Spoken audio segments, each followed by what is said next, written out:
નમસ્કાર મિત્રો, આપનું સ્વાગત છે આપના પોતાના યુટ્યુબ ચેનલ શ્રદ્ધા એડ્યુમાં.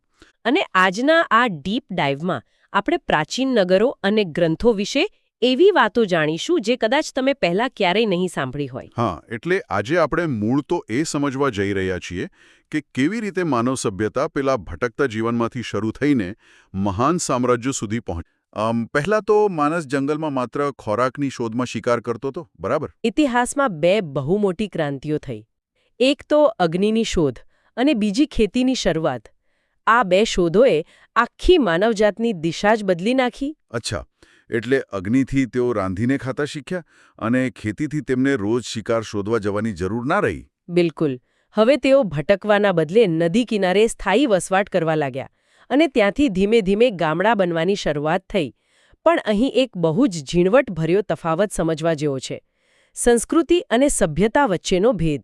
તો સંસ્કૃતિ એટલે શું? જો સંસ્કૃતિ એટલે લોકોની રહેણી કરણી અને તેમના રીતિ રિવાજો. દાખલા તરીકે અલગ અલગ સમુદાયોના પોશાક કે વાનગીઓ અલગ હોય તે તેમની સંસ્કૃતિ છે. સભ્યતા એટલે માનવીની બુદ્ધિ અને શક્તિનો વિકાસ. જ્યારે માણસ માત્ર ભૂખ સંતોષવા માટે કાચું માંસ ખાતો હતો, એમાંથી બુદ્ધિ ચલાવીને તેને અગ્નિમાં શેકીને ખાવાનું શરૂ કર્યું, ત્યારે તેણે સભ્યતા તરફ પહેલું કદમ માંડ્યું, એમ કહી શકાય. અને જ્યારે તેણે જંગલમાં ખોરાક શોધવા ભટકવાના બદલે એ નોંધ્યું કે બીજ જમીનમાં નાખવાથી છોડ ઉગે છે અને ખેતી શરૂ કરી, એ પણ સભ્યતા જ છે ને. પોતાની બુદ્ધિનો ઉપયોગ કરીને જીવનને વધુ વ્યવસ્થિત અને સુરક્ષિત બનાવવાની આ જે કી પ્રક્રિયા છે, તે સભ્યતા છે. અને આ બુદ્ધિના વિકાસે જ તેમને નદી કિનારે મોટા નગરો વસાવવા પ્રેર્યા. સિંધુ નદીના કિનારે વિકસેલી સિંધુ ખીણની સભ્યતા આનું સૌથી મોટું ઉદાહરણ છે, જેને ઇતિહાસમાં પ્રથમ શહેરીકરણ તરીકે પણ ઓળખવામાં આવે છે, બરાબર ને? 1921માં જ્યારે સર જ્હોન માર્શલના માર્ગદર્શન હેઠળ દયારામ સહાનીએ હડપ્પાનું ઉત્ખનન કર્યું, ત્યારે જે બહાર આવ્યું એણે તો આખી દુનિયાને ચોંકાવી દીધી હતી. હડપ્પિયા નગર રચના ખરેખર આજના એન્જિનિયરોને પણ પાઠ ભણાવે તેવી છે. મોટાભાગના નગરો બે સ્પષ્ટ ભાગમાં વહેંચાયેલા હતા. પશ્ચિમ દિશામાં ઊંચાઈ પર એક કિલ્લો હતો, જેને અંગ્રેજીમાં સિટાડેલ કહેવાય છે. આ કિલ્લો સંભવતઃ શાસકો અથવા મહત્વના લોકો માટેનો સુરક્ષિત વિસ્તાર હતો. પૂર્વ દિશામાં સામાન્ય લોકો માટેનું નીચલું નગર હતું. કે તેમના રસ્તાઓ બરાબર ઉત્તર દક્ષિણ અને પૂર્વ પશ્ચિમ દિશામાં જ જતા અને એકબીજાને એકદમ 90 ડિગ્રીના કાટખૂણે છેદતા. તેમની ગટર વ્યવસ્થા અદ્ભુત હતી. એ સમયે ભૂમધ્ય સમુદ્રના ક્રીટ ટાપુને બાદ કરતા દુનિયામાં બીજે ક્યાંય આવી અદ્યતન વ્યવસ્થા નહોતી. આ ગટરો માત્ર ખાડા નહોતા. દરેક ઘરનું પાણી પહેલા ઘરની બહાર એક ખાસ પ્રકારના ખાડકૂવામાં જતું, જેને આપણે અંગ્રેજીમાં સોકપીટ કહીએ છીએ. એટલે કે ઘન કચરો અને પાણી ત્યાં જ અલગ થઈ જાય. એક્ઝેક્ટલી. ઘન કચરો એ ખાડકૂવામાં જમા થતો અને માત્ર ચોખ્ખું પાણી જ વહીને શેરીની નાની ગટરમાં જતું. આનાથી તો ગટરો બ્લોક થવાની સમસ્યા જ ના રહે. હા, અને પછી એ નાની ગટરો પાકી ઈંટોથી ઢંકાયેલી રહેતી, જેથી કોઈ દુર્ગંધ બહાર ના આવે. તે આગળ જઈને શહેરની મોટી મુખ્ય ગટરને મળતી. અને આ મુખ્ય ગટરો દ્વારા પાણી છેક શહેરની બહાર કાઢવામાં આવતું હશે, બરાબર? બિલકુલ. અને ગટરો સાફ કરવા માટે વચ્ચે વચ્ચે મેનહોલ પણ રાખવામાં આવ્યા હતા. મતલબ કે પબ્લિક હેલ્થ અને હાઇજીન એમના માટે ટોપ પ્રાયોરિટી હતા. કે આ સભ્યતાના અલગ અલગ શહેરોમાં પણ ભૌગોલિક જરૂરિયાતો પ્રમાણે બહુ વિવિધતા જોવા મળતી હતી. હા, બિલકુલ. જેમ કે પાકિસ્તાનમાં આવેલું મોહેન્જો-દડો, ત્યાંથી પેલું પ્રખ્યાત ગ્રેટ બાથ એટલે કે વિશાળ સ્નાનાગાર મળી આવ્યું છે. કદાચ કોઈ ધાર્મિક પ્રસંગો કે જાહેર સ્નાન માટે વપરાતું હશે. કાલીબંગનમાંથી ખેડાયેલા ખેતરોના પુરાવા મળ્યા છે, જે દર્શાવે છે કે તેઓ કૃષિમાં કેટલા આગળ હતા. લોથલ અને ધોળાવીરા બંને હડપ્પીય સભ્યતાના અત્યંત મહત્વના કેન્દ્રો હતા. લોથલની જ વાત લઈએ. લોથલ તો અમદાવાદ પાસે ભોગાવો નદીના કિનારે આવેલું છે, બરાબર? સાચી વાત. આ શહેર એક બહુ મોટું ઔદ્યોગિક નગર અને બંદર હતું. ત્યાંથી વહાણો લાંગરવા માટેનો એક મોટો ધક્કો એટલે કે ડોકયાર્ડ મળ્યો છે. પણ મને વિચાર આવે છે કે દરિયાથી આટલું દૂર નદીના કિનારે બંદર કેમ બનાવ્યું હશે? સીધું દરિયા કિનારે જ બનાવવું જોઈએ ને? કારણ કે તેઓ સમુદ્રની ભરતી અને ઓટના વિજ્ઞાનને બહુ સારી રીતે સમજતા હતા. ખંભાતના અખાતની ભરતીના પાણી જ્યારે ઉછળીને ભોગાવો નદીમાં આવતા, ત્યારે પાણીના એ પ્રવાહ સાથે ભારે માલ સામાન ભરેલા મોટા વહાણો છેક લોથલના ડોકયાર્ડ સુધી આસાનીથી પહોંચી જતા અને ઓટ વખતે જ્યારે પાણી પાછું જાય ત્યારે વહાણો ત્યાં જ સુરક્ષિત રીતે રોકાઈ જતા. બાકીના હડપ્પીય શહેરોમાં મકાનોના દરવાજા મુખ્ય રસ્તા પર ખુલવાના બદલે અંદરની શાંત શેરીઓમાં ખુલતા હતા ને, હા, જેથી ધૂળ અને ઘોંઘાટ ઘરમાં ન આવે. કે લોથલમાં મકાનોના દરવાજા સીધા મુખ્ય રસ્તા પર જ ખુલતા હતા. આવો અપવાદ કેમ? જુઓ, મેં પહેલા જ કહ્યું કે લોથલ એક ઔદ્યોગિક અને વ્યાપારી નગર હતું. એટલે જેમ આજના સમયમાં કોઈ કમર્શિયલ વિસ્તારમાં દુકાનોના શટર સીધા મુખ્ય રસ્તા પર પડે છે, બસ એવું જ. એક્ઝેક્ટલી. જેથી ગ્રાહકો સીધા આવી શકે અને માલસામાનની હેરફેર સરળતાથી થઈ શકે. અરે હા, વેપારીઓની દુકાનો સીધા મેઇન રોડ પર. હવે આપણે ધોળાવીરા વિશે વાત કરીએ. કચ્છના ખદીરબેટ વિસ્તારમાં લુણી નદી પાસે આવેલું આ નગર બીજા બધા કરતાં અલગ કેવી રીતે હતું? મોટો તફાવત તેના સ્તરોમાં હતો. મોટાભાગના હડપ્પીય શહેરો બે ભાગમાં વહેંચાયેલા હતા, આપણે આગળ જોયું તેમ, કિલ્લો અને નીચલું નગર. પણ ધોળાવીરામાં 3 સ્તર હતા.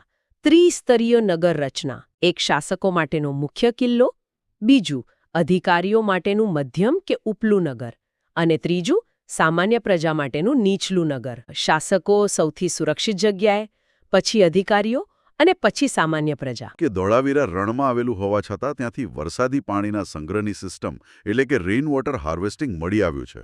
રણ વિસ્તારમાં આખું વર્ષ પાણી સાચવવું એ કોઈ નાની વાત નથી. તેમણે વરસાદી પાણીને વેડફાઈ જતું રોકવા માટે નદીઓ પર નાના ડેમ બનાવીને મોટા જળાશયોમાં પાણી ભેગું કરવાની અદ્ભુત એન્જિનિયરિંગ વિકસાવી હતી.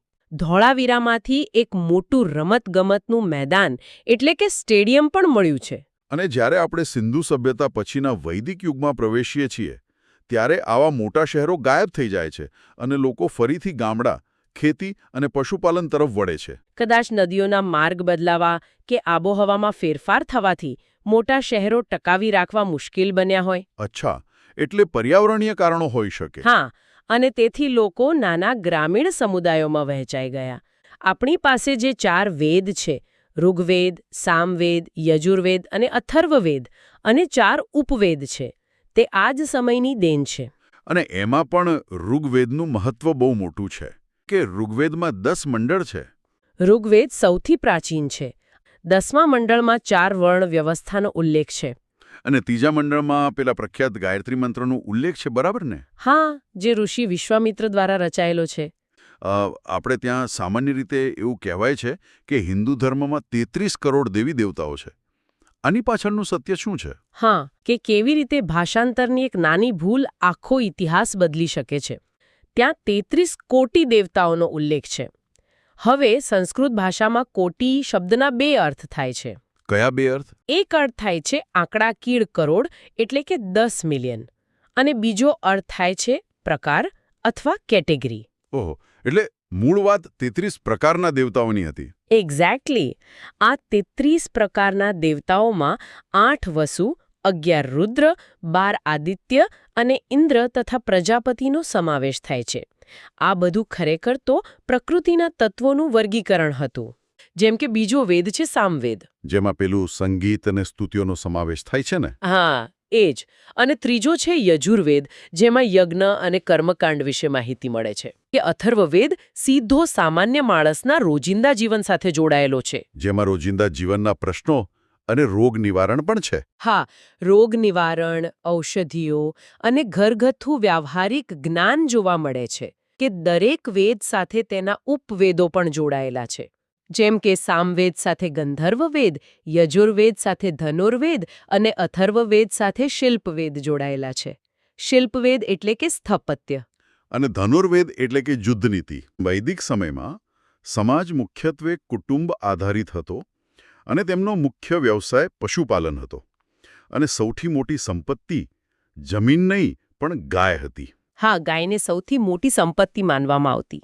જેની પાસે જેટલી વધુ ગાયો તેટલો તે સમાજમાં વધુ શક્તિશાળી ગણાતો. આ સમયગાળામાં ઘોડાનો પણ વ્યાપક ઉપયોગ થતો હતો. કે આર્ય લોકોમાં શરૂઆતમાં કબીલાઈ પ્રથા જોવા મળતી, એટલે કે સમાજની રચના નીચેથી ઉપર તરફ જતી હતી. સૌથી પાયાનો એકમ કુટુંબ, પછી કેટલાક કુટુંબો ભેગા મળે એટલે એક ગ્રામ બને.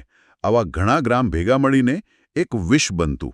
જેના વડાને વિશ્વપતિ કહેવાતા. હા, અને આવા અલગ અલગ વિષ ભેગા થઈને છેલ્લે એક મોટો જન બનતો, એટલે કે કુટુંબ, એના પરથી ગ્રામ, પછી વિષ અને છેલ્લે જન. અને તેને નિર્ણય લેવામાં મદદ કરવા માટે બે અત્યંત મહત્વપૂર્ણ સંસ્થાઓ હતી, સભા અને સમિતિ.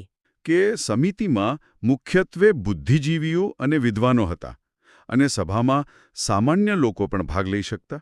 તો સમિતિ, જેમાં વડીલો અને નિષ્ણાતો બેસે છે, તે આજની રાજ્યસભા જેવી થઈ ગઈ, અને સભા જેમાં સામાન્ય લોકો હોય, તે આજની લોકસભા જેવી થઈ ગઈ.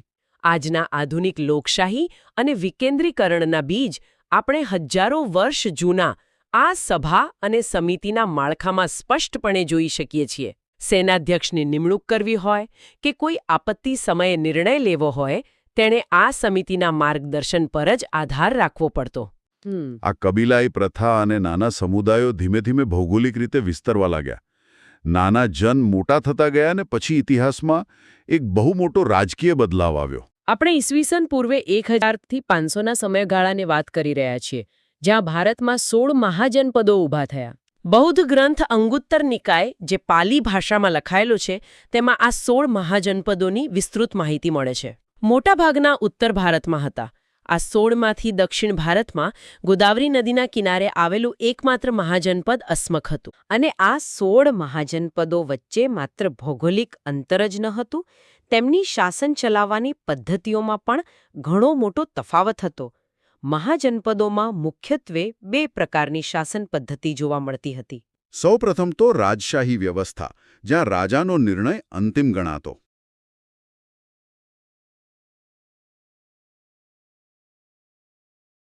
ગંગા અને શોણ નદીના કિનારે આવેલું મગધ સામ્રાજ્ય સૌથી શક્તિશાળી બનીને ઉભરી આવ્યું. મગધે જ હર્યકવંશ, નાગવંશ અને નંદવંશ જેવા શક્તિશાળી શાસકો જોયા છે ને. બીજી હતી ગણરાજ્ય વ્યવસ્થા, જ્યાં લોકો દ્વારા ચૂંટાયેલા પ્રતિનિધિઓ શાસન કરતા. આનું સૌથી મોટું અને મહત્વનું ઉદાહરણ છે વૈશાલી ગણરાજ્ય. ઓહ, લિચ્છવીઓનું વૈશાલી. હા, વૈશાલી પાસે સંથાગાર નામની એક સભા હતી. સંથાગાર. હા, આ કોઈ સામાન્ય મીટિંગ રૂમ ન હતું. અહીં પ્રતિનિધિઓ ભેગા થતા, ખુલ્લી ચર્ચાઓ થતી અને સામૂહિક નિર્ણયો લેવાતા. આ 16 મહાજન પદો વચ્ચે સત્તાની જે ખેંચતાણ ચાલતી હતી, તેમાં છેલ્લે માત્ર એક જ મહાજન પદ સૌથી શક્તિશાળી બનીને ઉભરી આવ્યું. અને એ હતું મગધ. હા, મગધ. તો મગધ પાસે એવું તો શું હતું જે બીજા કોઈ પાસે ન હતું? મગધ પાસે લોખંડની વિશાળ ખાણો હતી. લોખંડના ઓજારોથી તેઓ ગાઢ જંગલો ઝડપથી સાફ કરી શક્યા અને ખેતીલાયક જમીન વધારી શક્યા, જેનાથી ઉત્પાદન અનેક ગણું વધ્યું અને આર્થિક તાકાત વધી. લોખંડના મજબૂત હથિયારોએ તેમની લશ્કરી તાકાતને અજેય બનાવી દીધી. વળી જંગલોમાંથી તેમને સેના માટે હાથીઓ પણ મળી રહ્યા, અને નદીઓના કારણે વ્યાપાર અને વાહન વ્યવહાર પણ બહુ જ સરળ હતો. રાજાઓ ખેડૂતો પાસેથી ઉત્પાદનનો એક ભાગ કર તરીકે, એટલે કે ટેક્સ તરીકે લેવાનું શરૂ કર્યું. હા, અને આ કર કેટલો હતો ખબર છે? કુલ ઉત્પાદનનો 6ઠ્ઠો ભાગ. એટલે કે 16%. હા, કે જ્યારે રાજા પાસે આટલું બધું અનાજ અને સંપત્તિ આવવા લાગે, તો તેને કોઈ સામાન્ય લોકો પર આધાર રાખવાની જરૂર રહેતી નથી. આ જ કરથી સૈન્ય મજબૂત બન્યું. રાજાએ કાયમી અને પગારદાર સૈન્ય ઊભું કર્યું. અને આ જ આવકમાંથી દુશ્મનોથી બચવા કિલ્લાઓ બનાવવામાં આવ્યા, જેમ કે પ્રયાગરાજમાં આવેલો પેલો 2500 વર્ષ જૂનો કિલ્લો. ઓહ, એ કિલ્લો આ સમયનો છે? હા, લોખંડના હથિયારો અને વિશાળ સેના, આ 2 વસ્તુઓએ મગધને અજેય બનાવી દીધું, અને તે શક્તિશાળી સામ્રાજ્યમાં પરિવર્તિત થયું. મગધ પર શાસન કરનાર વંશો જો તમે જુઓ, તો એમને સત્તા માટે કોઈ મર્યાદા ન રાખી. સૌપ્રથમ હર્યક વંશ આવ્યો, જેમાં રાજા બિંબિસાર અને તેનો પુત્ર અજાતશત્રુ હતા. અચ્છા, આ અજાતશત્રુવાળો કિસ્સો તો બહુ જાણીતો છે. ઇતિહાસમાં આ વંશને પિતૃહંતા વંશ પણ કહેવાય છે ને? કારણ કે અજાતશત્રુએ સત્તા મેળવવા માટે પોતાના જ પિતા બિંબિસારની હત્યા કરી નાખી હતી.